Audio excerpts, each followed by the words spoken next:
బేతాళ కథలు. వాగ్దాన భంగం.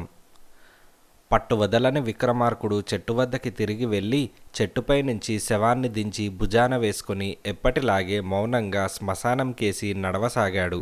అప్పుడు శవంలోని బేతాళుడు, రాజా, నువ్వు ఎవరికో ఏదో కఠోర వాగ్దానాన్ని చేసి దాన్ని నెరవేర్చుకోవటం కోసమే ఇంతటి కఠిన ఇక్కట్ల పాలవుతున్నావని నాకు అనుమానం కలుగుతున్నది.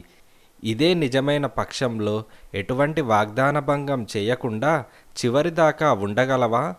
ఎంతటి ప్రాజ్ఞులు సన్మార్గ వర్తనలు అయినప్పటికీ ఒక్కొక్కసారి స్వార్థానికి లొంగి తాము చేసిన వాగ్దానాలను మానవులు తామే భంగపరుస్తుంటారు. ఇందుకు ఉదాహరణగా కీర్తిమతి అనే ఒక స్త్రీ ఒక దేశానికి పట్టపురాణి అయి ఉండి కూడా చిత్రలేఖ అనే గంధర్వ కన్యకు తాను చేసిన వాగ్దానాన్ని ఎలా భంగపరుచుకుందో చెబుతాను. శ్రమ తెలియకుండా విను అంటూ బేతాళుడు ఇలా చెప్పసాగాడు. కుందన దేశపు రాజు చంద్రధరుడు. ఆయన పట్టపురాణి కీర్తిమతి ఆయనకు స్వయాన మేనమామ కూతురు. కీర్తిమతి చిన్న పిల్లగా ఉండగానే చంద్రధరుడి తల్లి తన కోడల్ని చేసుకుంటానని అన్నగారికి మాట ఇచ్చి ఆమెను తనతో పాటు తెచ్చుకొని చంద్రధరుడి కంటే గారాబంగా పెంచింది. అలా బాల్యం నుంచి కలిసిమెలిసి పెరిగిన కీర్తిమతి చంద్రధరుల మధ్య పరస్పరానురాగం మొలకెత్తి వయస్సుతో పాటు వృద్ధి చెందింది. అయితే తీరా వివాహ ప్రస్తావన వచ్చేసరికి కీర్తిమతి ఒకంత వెనక్కు తగ్గింది. దానికి కారణం వారిద్దరి రూపాల్లోని స్పష్టమైన తేడా. చంద్రధరుడిది చూపరులకు అద్భుతం అనిపించే సమ్మోహన రూపం. కీర్తిమతి అలా కాక అతి సాధారణ రూపవంతురాలు. చంద్రధరుడి లాంటి అద్భుత రూపం గల వ్యక్తి కీర్తిమతిని పెళ్లాడబోవడం చూసి చెలికత్తెలు తల్లి చేసిన వాగ్దానం కోసం చంద్రధరుడు ఇప్పుడు కీర్తిమతిని వివాహమాడినా తర్వాత ఏ గంధర్వ కన్యలాంటి రాజకుమారినో వివాహమాడకపోడు అంటూ చెలికత్తెలు గుసగుసలాడుకునేవారు. అలాంటి సంభాషణలు 1-2 సార్లు చెవినపడి కీర్తిమతి చాలా బాధపడింది.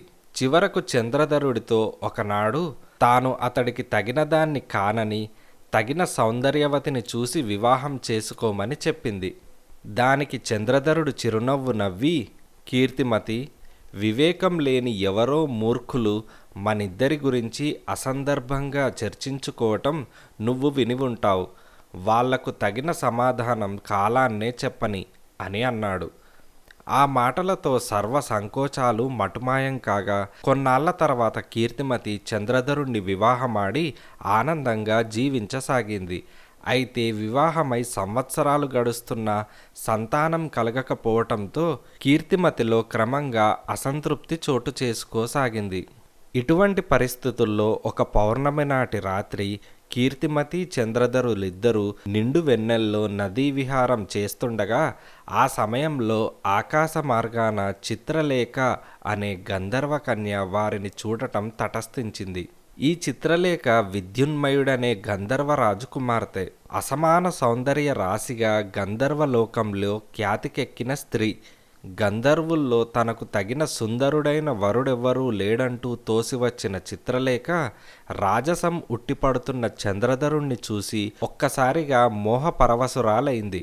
వెంటనే ఆమె అదృశ్య రూపంలో వారి వెంటనే ఉండి వారు రాజదంపతులని, సంతానం లేక బాధపడుతున్నారని గ్రహించింది. అప్పటికి మౌనంగా తిరిగి వెళ్ళిన చిత్రలేఖ ఆ తర్వాత ఒకనాడు చంద్రధరుడు ఉద్యానంలో ఏకాంతంగా ఉండగా అతడి ముందు ప్రత్యక్షమై తన గురించి చెప్పి తనను పెళ్లి చేసుకోమని ప్రార్థించింది. ఊహించని ఈ సంఘటనకు ఆశ్చర్యపోయిన చంద్రధరుడు మృదువుగా చిత్రలేఖ కోరికను తిరస్కరించాడు. అయినప్పటికీ తన పట్టు వీడని చిత్రలేఖ కీర్తిమతిని ఏకాంతంగా కలుసుకొని తన కోరిక, చంద్రధరుడి నిరాకరణ అంతా వివరంగా చెప్పి, చంద్రధరుడికి నీ మీద చాలా అభిమానం ఉన్నది. ఆ కారణంగానే అతడు తనకు దీటైన సౌందర్యరాశి అందున గంధర్వ స్త్రీ వచ్చి వివాహమాడమని తనకు తనగా కోరినా నిరాకరించి నీతోటే లోకమని సరిపెట్టుకుంటున్నాడు. సౌందర్యం సంగతి ఏమైనా నీ కారణంగా అతడిని కూడా నిస్సందుగా ఉండమనటం నీకు మాత్రం న్యాయంగా ఉన్నదా? అని చిత్రలేఖ కీర్తిమతిని ప్రశ్నించింది. చిత్రలేఖ మాటలకు కీర్తిమతి మనసులో చాలా బాధపడినా పైకి మాత్రం ఏమీ చెలించక, అదంతా సరే, ఇంతకు నువ్వు నా దగ్గరకొచ్చి ఇదంతా ఎందుకు చెప్తున్నట్లు అంటూ ఆమెను ఎదురు ప్రశ్నించింది. ఆ ప్రశ్నకు చిత్రలేఖ, అంతా సకారణంగా చెబుతున్నాను.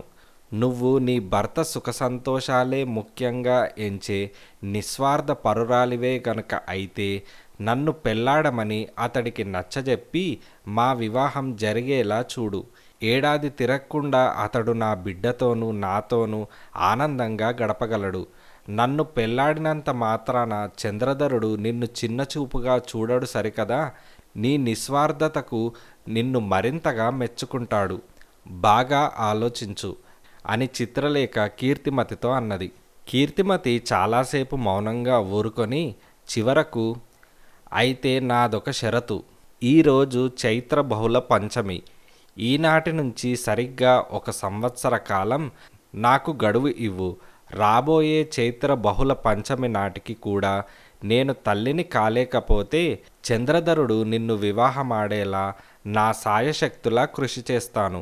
ఇది నా వాగ్దానం అని కీర్తిమతి అన్నది. అందుకు చిత్రలేఖ సరే అని వెళ్ళిపోయింది. ఒకనాడు కీర్తిమతి అమ్మవారి పూజకు వెళ్ళి తిరిగి వస్తుండగా ఆలయంలో ఒక మూలగా కూర్చొని ఉన్న ఒక వృద్ధ సాధువు ఆమెకేసి చెయ్యి ఎత్తి దగ్గరకు రమ్మన్నట్లుగా సైగ చేశాడు. కీర్తిమతి సాధువు దగ్గరకు వెళ్ళి నమస్కరించింది. సాధువు నవ్వుతూ ఆశీర్వదించి, తల్లి, పిల్లలు లేరని తీరని వ్యధ అనుభవిస్తున్నావు కదా అని ప్రశ్నించాడు. కీర్తిమతి అవునన్నట్టు తల ఊపింది. అందుకు సాధువు, ఏది నీ చెయ్యి ఇలా చూపించు అంటూ ఆమె ఎడమ చేతిని అందుకున్న సాధువు అరచేతి రేఖల్ని పరిశీలించి, తల్లి, నీ చేతిలో సంతాన రేఖ ఆనవాలు కూడా లేదు అని సాధువు చెప్పి కొంచెంసేపు ఆలోచించి, సంతానరేఖ లేకపోయినా ఉజ్వల భవిష్యత్తు ఉన్న చిహ్నాలు నీ చేతిలో కనిపిస్తున్నవి. ఒక పని చెయ్యగలవా అని సాధువు అడిగాడు. అందుకు కీర్తిమతి, చెప్పండి స్వామి అని అన్నది. అందుకు సాధువు, ఈ దేశానికి ఉత్తర దిక్కున విద్రుమ పర్వత పంక్తి ఉన్నదని నీకు తెలుసు కదా. ఆ పంక్తికి సరిగ్గా మధ్య భాగంలో ఒక చిన్న కనుమ ఉన్నది. ఆ కనుమ గుండా అవతల వైపుకు వెళితే వ్యోమకేశ మహర్షి ఆశ్రమం వస్తుంది. ఆయన మహానుభావుడు. నువ్వు నీ భర్త సరిగ్గా చైత్రశుద్ధ పాడ్యమి నాటి ఉదయానికల్లా ఆయన దగ్గరకు వెళ్ళి శరత్కారుడు చెప్పగా వచ్చామని చెప్పండి. ఆ తర్వాత చేయవలసిందేమిటో ఆయనే వివరిస్తాడు అని సాధువు అన్నాడు.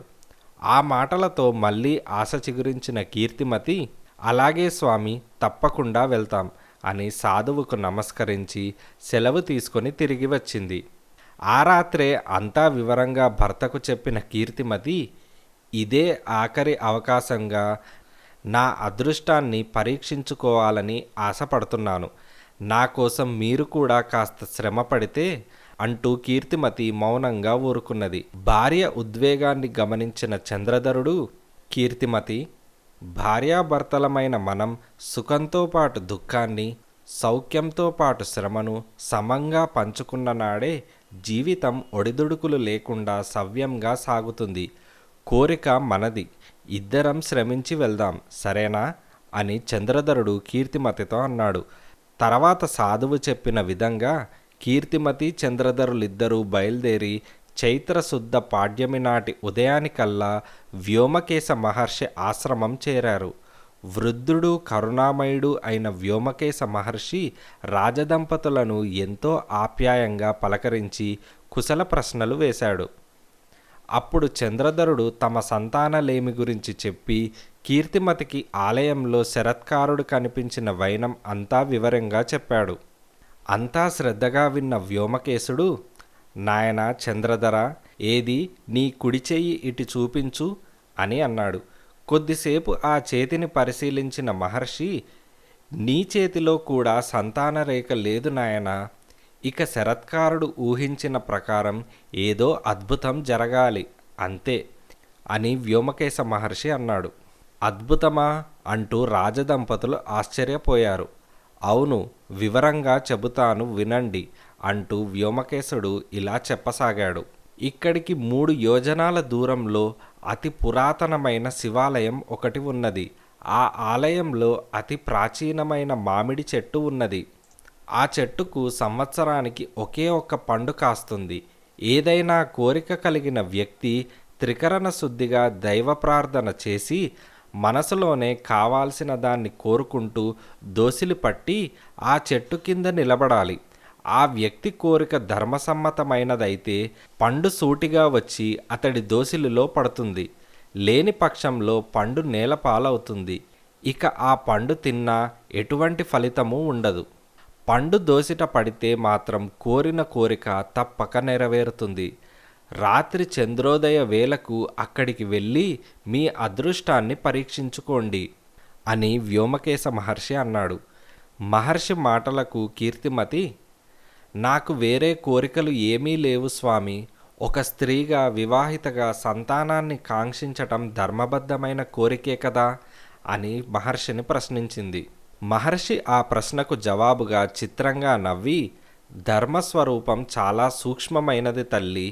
దాని లోతుపాతులు పూర్తిగా తెలిసినవాడు భగవంతుడొక్కడే అని వ్యోమకేశ మహర్షి అన్నాడు.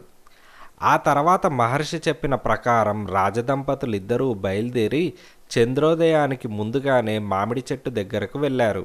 చెట్టు ముందు సువర్ణ ఫలంగా మెరుస్తున్న మామిడి పండును చూసి కీర్తిమతి దాన్ని శ్రద్ధాభక్తులతో నమస్కరించి దోసిలి పట్టి నిలబడింది. అయితే ఊహించని విధంగా చంద్రధరుడు కూడా దోసిలి పట్టి ఆమెకు కాస్త దూరంగా నిలబడ్డాడు. చంద్రోదయం అయింది. మెల్లని కదలికతో కిందకి దిగడం ప్రారంభించి మామిడి పండు సూటిగా వచ్చి చంద్రధరుడి దోసిలిలో పడింది. జరిగిన దానికి మొదట నిర్ఘాంతపోయిన కీర్తిమతి తర్వాత తేరుకొని చంద్రధరుడు తనకిచ్చిన పండులోని సగభాగాన్ని ఆనందంగా తీసుకున్నది. ఇద్దరూ నిశ్శబ్దంగా పండు తిన్నారు. అప్పటిదాకా మౌనంగా ఉన్న కీర్తిమతి, ప్రభు, మీ కోరిక ఏమిటో తెలుసుకోవచ్చునా అని ప్రశ్నించింది. అందుకు చంద్రధరుడు భార్యతో ఇలా చెప్పాడు.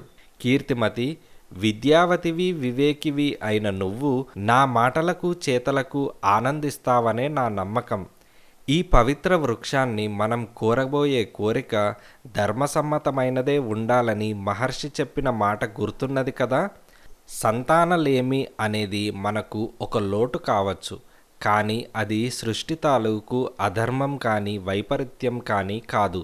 అతిక్రమించరానిదని మనం గౌరవించే విధివ్రాతలోనే మార్పు కోరితే ఆ కోరిక ఫలిస్తుందా అన్న సందేహం నాకు కలిగింది.